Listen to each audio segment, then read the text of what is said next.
Bismillahirrahmanirrahim. Assalamualaikum warahmatullahi wabarakatuh. Kali ini saya akan membahas soal dan pembahasannya untuk persiapan penilaian tengah semester genap untuk kimia kelas 10. Langsung aja ke soal yang pertama. Di antara sifat-sifat berikut yang merupakan sifat natrium klorida adalah jadi natrium klorida itu adalah NaCl ya. Dan NaCl ini merupakan senyawa ion. Jadi, jawaban yang benar adalah yang mempunyai derajat ionisasi 1. Senyawa ion itu dia terionisasi sempurna dalam air. Ini salah ya. Ini derajat ionisasinya 1. Kemudian termasuk senyawa elektrolit lemah. Ini salah ya. Dia termasuk senyawa elektrolit kuat. Kemudian tidak menghantarkan listrik, ini juga salah. Tidak menghasilkan gelembung gas, ini juga salah. Jadi jawaban yang benar adalah B, karena dia ini senyawa ion yang menghasilkan ion positif dan ion negatif yang terionisasi sempurna dalam air. Soal nomor 2, pasangan larutan berikut yang merupakan elektrolit kuat. Elektrolit kuat berarti dia merupakan senyawa ion dan bisa bersifat asam kuat dan basa kuat ya. Jadi NaCl dan NH4OH. Nah, NH4OH ini adalah basa lemah, jadi dia salah. Kemudian H2SO4 dan BaOH 2 kali. Nah, ini jawabannya ya. Karena dia terdiri dari asam kuat dan basa kuat. Kemudian CONH2 2 kali dan NaCl ini kurang tepat. D NH4OH dan BaOH 2 kali, yang ini lemah ya. Kemudian CH3COH dan H2SO4, CH3COH ini asam lemah. Jadi jawaban yang benar adalah yang B. Soal nomor 3. Perhatikan beberapa senyawa elektrolit berikut. Ada KCl 0,1 molar, CaCl2 0,1 molar, Fe2SO4 3 kali 0,1 molar. Urutan senyawa yang memiliki kekuatan elektrolit paling besar adalah, sekarang kita lihat dulu. Senyawa KCl ini ada berapa ion? Dia terionisasi menjadi K+, menjadi Cl-, itu ada 2 ion. Kemudian CaCl2, dia terionisasi menjadi Ca2+ plus 2 Cl-, ini ada 3 ion ya.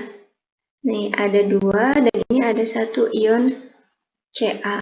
Kemudian Fe2SO4 3 kali, berarti di sini ada 2 Fe plus 3 SO4, ini 2 plus, ini Fe2 plus, Fe3 plus, ini SO4 2-. Nah, di sini ada 5 ion. Nah, jadi jika dikalikan dengan konsentrasinya sama ya, 0,1 molar semua. Yang paling besar adalah yang Fe2 SO4 3 kali. Berarti ini yang paling besar. Kemudian CaCl2 yang kedua, kemudian yang KCl yang ketiga. Jadi jawaban yang benar adalah 3, 2, 1, yaitu E.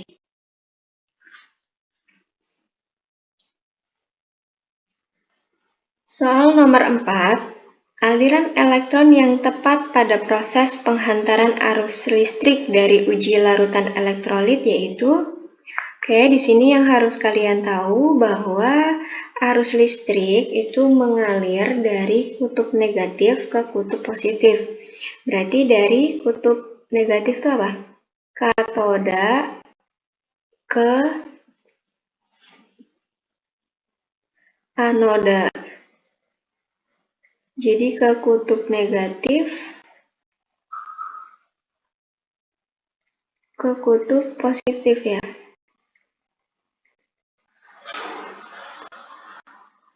Oke, jadi jawaban yang tepat adalah yang E. Iya, yang ini ya. Selanjutnya soal nomor 5.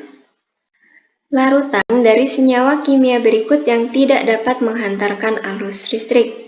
Oke, tidak dapat menghantarkan arus listrik berarti dia bersifat ya non-elektrolit. Nah, kira-kira mana yang merupakan larutan non-elektrolit atau bersifat non-elektrolit?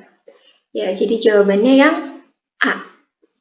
Karena HBr ini senyawa ion, KNO3, H2CO3, kemudian CaNO3 dua kali itu senyawa yang elektrolit. Soal nomor 6. Tabel di bawah ini adalah hasil dari uji elektrolit terhadap beberapa air limbah. Kita perhatikan ya, untuk limbah K itu dia nyala terang dan banyak gelembung gas, derajat ionisasinya 1. Yang L tidak menyala, sedikit gelembung gas, dan derajat ionisasinya kurang dari 1. Berarti kalau yang K ini apa? Terang dan banyak gas, elektrolit kuat ya.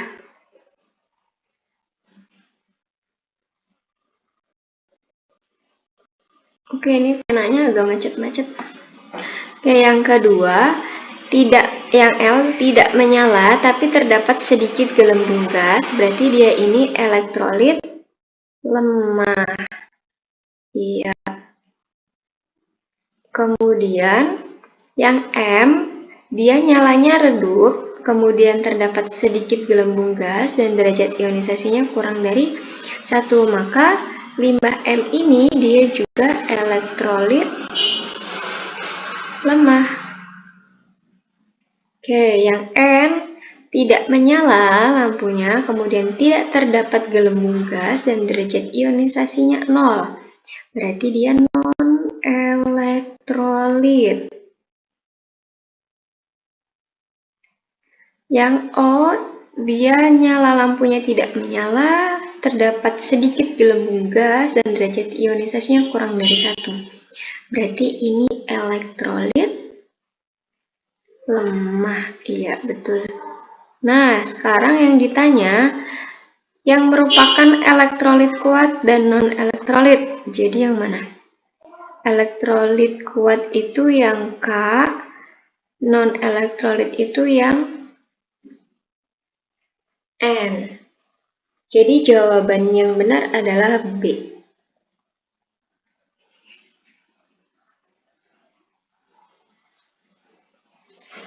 Soal nomor 7. Dalam proses elektrolisis dari larutan CuCl2 akan ada titik-titik di katoda.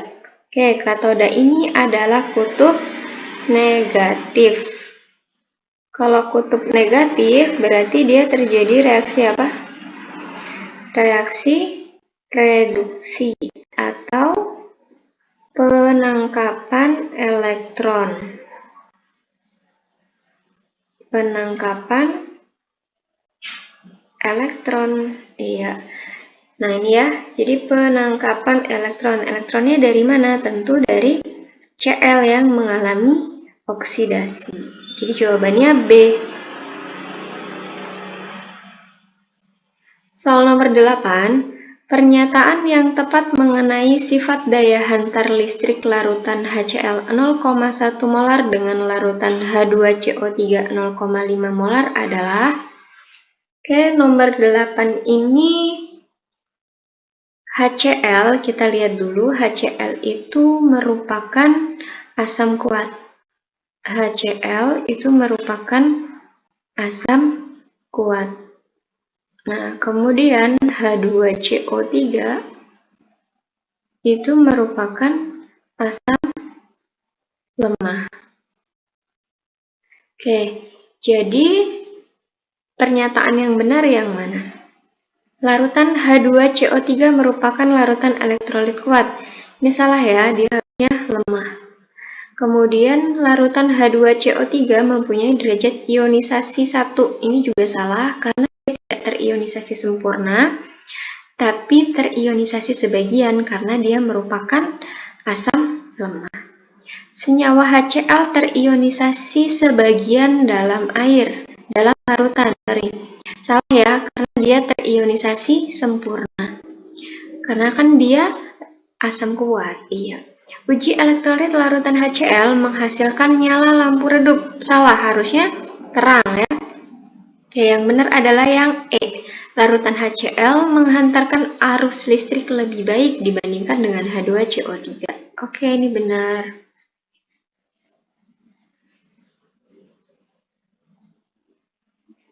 Soal nomor 9. Di antara senyawa berikut yang menghasilkan sedikit gelembung gas dan nyala lampu redup pada uji daya hantar listriknya adalah menghasilkan sedikit gelembung gas dan nyala lampu redup. Berarti yang diminta adalah senyawa elektrolit lemah. Oke, mana yang bersifat elektrolit lemah? H2PO4, iya, jawabannya yang A. Karena H2PO4 ini asam lemah. Oke. Soal nomor 10.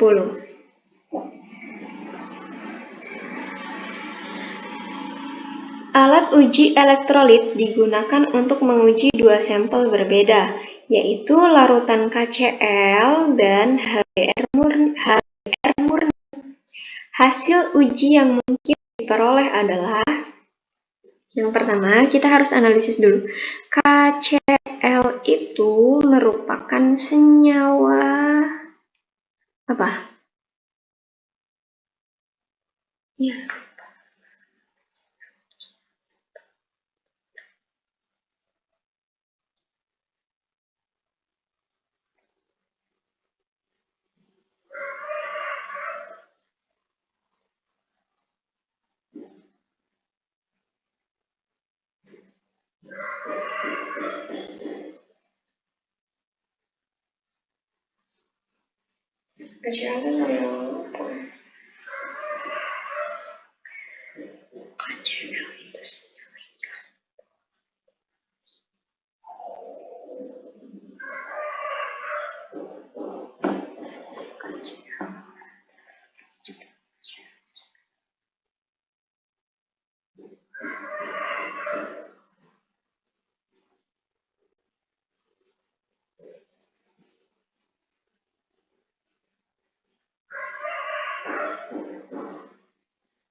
KCl adalah senyawa ion.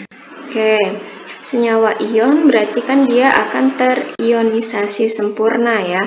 Selanjutnya HBr. Nah, ingat ini HBr murni. HBr murni ini berarti dia lelehan ya, lelehan HBr. Oke, lelehan HBr ini dia tidak akan terionisasi kecuali kalau dia di dalam air, tuh ya. Nyala, coba kita cek satu-satu. Yang A, nyala lampu redup pada larutan KCl, ini salah karena KCl itu adalah senyawa elektrolit kuat. Lampu tidak menyala pada larutan KCl, ini juga salah. Kemudian yang C, larutan nyala redup pada larutan HBr murni.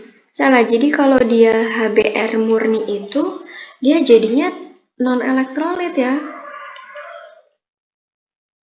Non-elektrolit. Oke. Kemudian nomor yang D, tidak terbentuk gelembung gas pada larutan KCl. Ini salah karena dia harusnya gelembung gasnya banyak. Yang E, tidak terbentuk gelembung gas pada larutan HBr murni. Nah, ini benar ya. karena kan dia non-elektrolit kalau dia dalam bentuk lelehan. Oke, sekian dari saya. Terima kasih. Don't forget to subscribe, like, comment, and share video ini. Assalamualaikum warahmatullahi wabarakatuh.